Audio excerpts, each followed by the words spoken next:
Sebastian for the Metal Gods Meltdown, and today I have the pleasure to be joined by... What's up? I'm Lockie from Valhalore. Hey, I'm Anthony from Valhalore. Absolute pleasure to be chatting to you today. I've been in possession of the album for 24 hours. Can't stop listening to it. It's fantastic. Thank you. I think it's going to be up there with many readers of magazines and zines, etc., as album of the year. Easily, man. Easily. I think it's fantastic. How impatient are you guys waiting? Because the release is until 11th April, and it's been a long time coming, hasn't it? It sure has. I mean, this journey began back at the end of 2020, and then we got in the studio early 2021, and it was all ready to go. And then, of course, the pandemic came and ruined it for everybody. So it's been a long time coming, and you know, April can't come soon enough. Maybe even a bit before that, because some of the songs were written 2017, 2019 era. True. And at that point, we were thinking about doing an album. We put out a single called Legacy in 2019, and it was all right, let's do an album from this point. And then, you know, the world shut down. And then, we, managed to record it end of 2020, like Lockie said. Yeah. So, as you said, long time. And I'll be really cheeky now, right? You sure you're not Scandinavian? I mean, you're like 90%. Yeah, I'm like 50% Norwegian, so, you know, surely. There's a bit of something somewhere. Seriously, man, because you just like, I don't know, you're just so Scandinavian. Cool. That's a big compliment to us. We'll fantastic. Yeah, totally. All right. Some of the video for the recently released Storm is intense and addictive. Can you tell us about the song and how it feels to be getting such positive feedback from the media and fans? Yeah, I mean, I suppose with the Storm, we wanted to challenge ourselves to do something a bit, I suppose, heavier than what people might typically expect from us. And so, you know, particularly in terms of the vocals, having a primarily, you know, harsh vocal, scream vocal throughout the whole track, and not breaking into our usual big sing-along chorus as you might expect. I think, we just wanted this whole album to have a slightly darker feel than our first record. And again, it was written in a time when we didn't know if we were ever going to get on stage again. And I think a lot of that is kind of summed up in the Storm in particular. What about the snake? I hate snakes. What snake is that? Hey, man, for what it's worth, I didn't go near these things, man. You gave that a very wide berth on filming day. Look, I don't mind them. It's not my first choice of pet. I'm a dog person, personally. But, you know, we had a great snake wrangler, I guess you'd say, with us on set on the day, obviously, and he did everything to make me, in particular, feel very comfortable. Sophie, on the other hand, was just picking this thing up, being like, yeah, this is great. This is my new best friend. So Sophie apparently loves snakes. And, you know, the snake and I got intimately acquainted, let's say, as it was slithering around me in those very things. Close. Yeah. Man, I will appreciate a snake from afar, and I'm good. I'll always remember the snake crawling up the back of your shirt. Yes. Do you remember that? I do, because it went the long way around, let's say. And I'm in a suit of armor, and I've got this cloak on, so I'm kind of a bit restricted in what I can do. And I'm like, hey guys, there's a snake getting very very familiar with me. If someone could come and remove this from me, that'd be great. But yeah, no, it was a fun day. And then then I got to catch hypothermia and nearly drown at the end of the day. So great day's fun. Yeah, a fun absorbing day, I'm sure. Okay, so can you tell us a little bit then about the album cover? I mean, are you guys going to have that framed? I love those colour schemes. You got that on the first baby album as well, that colour scheme, haven't you? I'm really into that. Can you tell us a little bit about it? Is it AI? No. We have a great artist that does photo manipulation.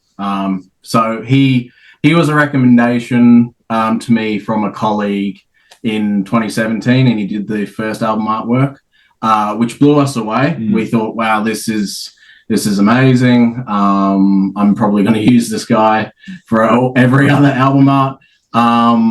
And we didn't want to recreate the same artwork, but we wanted to keep those colors, as you said, just so there was a theme there. And what he came back with, he nailed it, especially because like encompasses like the journey of a person, which is what the album deals with.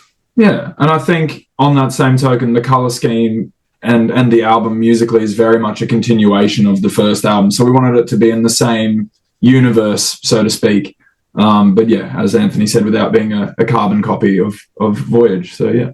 It's amazing. And I think you should definitely have a big frame. Have it framed. It looks cool. Yeah, we'll add it to the wall. Yeah, totally. All right. So can you tell me a little bit about Heart of the Sea? I love Anna Murphy's vocals. She can sell a darling. I'd hope she will join you for some live dates.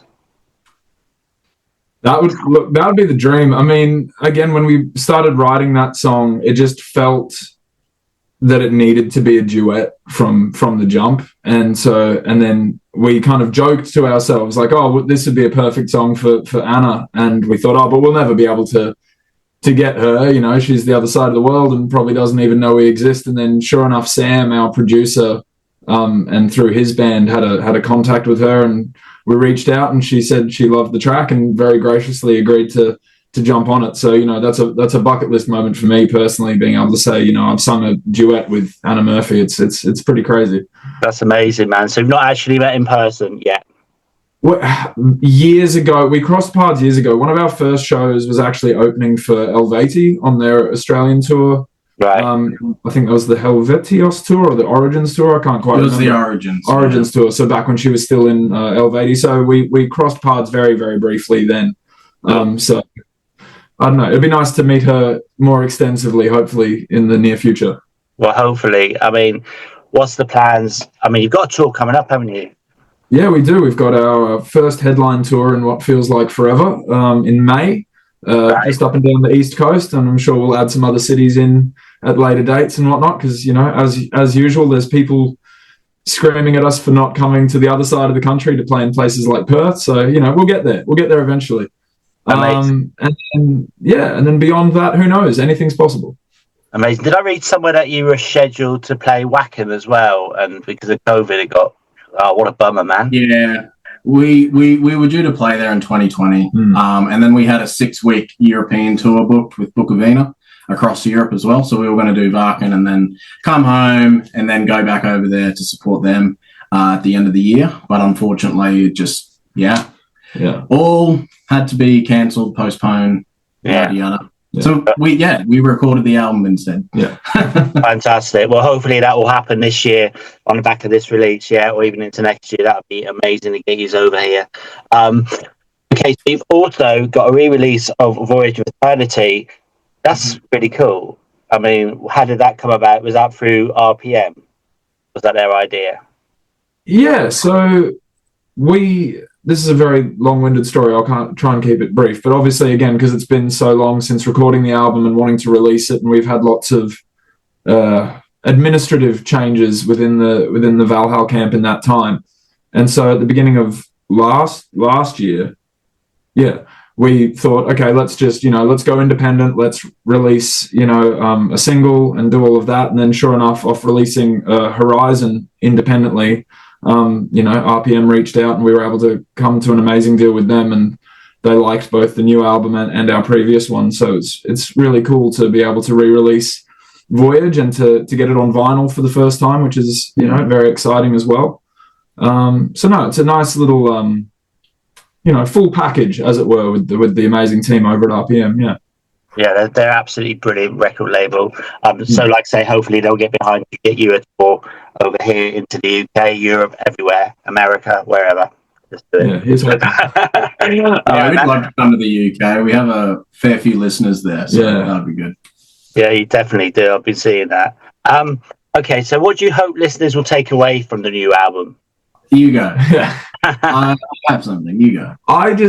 I think with everything we do, but particularly with this new record, we want to, this sounds a bit preachy, but we want our listeners to feel very empowered and, feel like they can kind of achieve anything that they set their hearts and their minds to. And because I think that's very much, how we feel as individuals. And so that's something that we really want to share with our listeners. So I think we want people to, kind of question their mortality, or more to the point, be aware of it and as a result of that, not take anything for granted and go out and just absolutely, seize the day, seize the moment, chase your dreams, all that good, wholesome, Disney stuff. Positivity, ultimately, yeah. I think the whole album thematically is kind of, every song is representative of, an aspect of the human emotions and things like that. And so, yeah, I think, but ultimately the message is positivity and empowerment, yeah. About till April, are you going to be releasing any more singles before album release date? There'll be a new single released when the album's released, and that has a particular video to come with it. And then we are looking at to release another single after the album. That's awesome. What about on release date? Are you going to be having a release party? We haven't even had a listening party. We haven't even had a listening party. Too busy for that. Yeah, no, we're trying to. Yeah, it's kind of, again, all of these years to prepare, and then suddenly everything's happening at once. There's no time. Yeah. So no, I think we will. You've inspired us. Let's make it happen. Let's have a party. I think you should, and also let's talk about COVID. I think you should live stream it as well, so we can all see you. Yeah. Just someone there with their phone. Yeah, I mean, yeah, that's great. Cool. Yeah, that sounds doable. We can do that. Any excuse for a party? Why not? Exactly.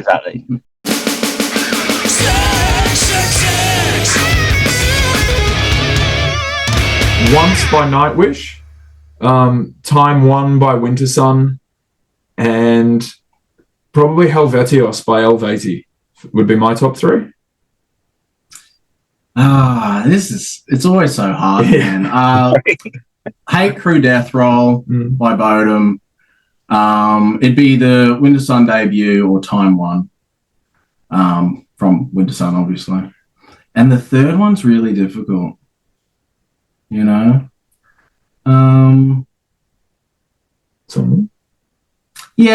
I do love them. Okay, Shadows of a Dying Sun. That's a good third one by Insomnium. Here we go. Wow.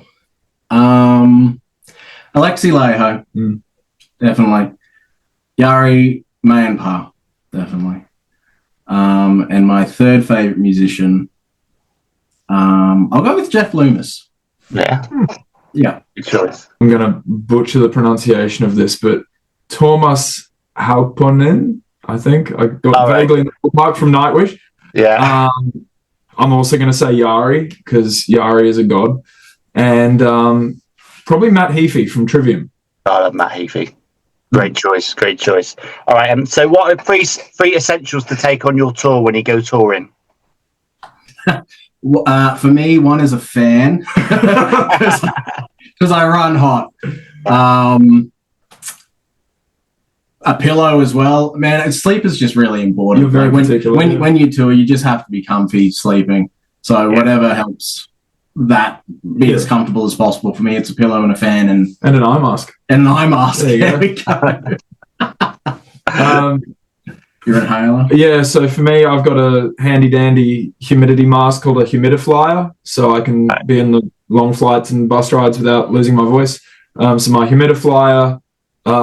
My Shakti mat, which is like an acupressure mat that helps me get to sleep and relieves all the aches and pains after a show, and as much water as humanly possible that I can carry with me at all times. Cool. Super boring. Super boring. Yeah, it's not even. Good answer. We're getting old. Yeah, tell me about it. I know that feeling. All right. 3 countries that you would love to tour that you've never been to yet. Germany, UK, and all of Scandinavia. My answer. Yeah. Answer. Yeah. Definitely Scandinavia. I reckon they just wouldn't let you go back to Australia if you toured out Scandinavia. It'd be like, no, you're staying here. Fantastic. Ah, shucks. That must be awful being cold and having beautiful scenery. Which musician, dead or alive, would you have in your car for a 24-hour road trip? So hard because, sometimes you shouldn't meet your heroes. Yeah. Who would be just like Freddie Mercury, I reckon, would be fun. Yeah, Elton John. Yeah, nice. Yeah. Cool. All right. So if there was a made-up song about your personality, what would it be called? Like a made-up song. 72-hour buffet for you. That's a bit of an in joke. You can that sounds funny. That what you will. I'm not going to answer for me because I'll give myself away. For me, I don't know. I'm pretty boring, man. No, yours would be how much weight can I lift in one round? Oh yeah, there you go. Would you like to be able to stop time or rewind time? Stop time. Stop time. Okay. Live life with no regrets, baby. Absolutely love it. Are you guys into death metal or progressive metal more? Ooh. If it's melodic death metal, then death metal. I mean, I really like tech death, like Necrophagist, etc. I'd probably have to go with that for me. Yeah, death metal. Cool, love it. As you're going to be out on the road soon, then McDonald's or pizza takeaway? Neither. Neither, if possible. I'm gonna have to go with pizza just because we've had so much Maccas over the years. It's scary. It's not good, is it? McDonald's. I shouldn't be saying that, but it's not. Right, I don't know what it's like in the UK, but yeah, I mean, but at 2 a.m. after a gig when it's the only thing open, you're very happy to see the golden arches. Yeah, that's it. You're hungry again in half an hour, aren't you? So it's like, anyway. Yeah. But the burgers and the fries are the best, though. I love their chips. Anyway, they're not even chips, are they? I don't think they're made of potatoes. Nah. Bits of fry oil. Yeah. Okay, so the final one, as you're in Australia, AC/DC or Rose Tattoo? Well, Rose Tattoo, I reckon. For me. AC/DC. There you go. All right, man. Hey, we're Anthony and Lachlan from Valhalore, and you're watching Seb 666. It'll rock your world.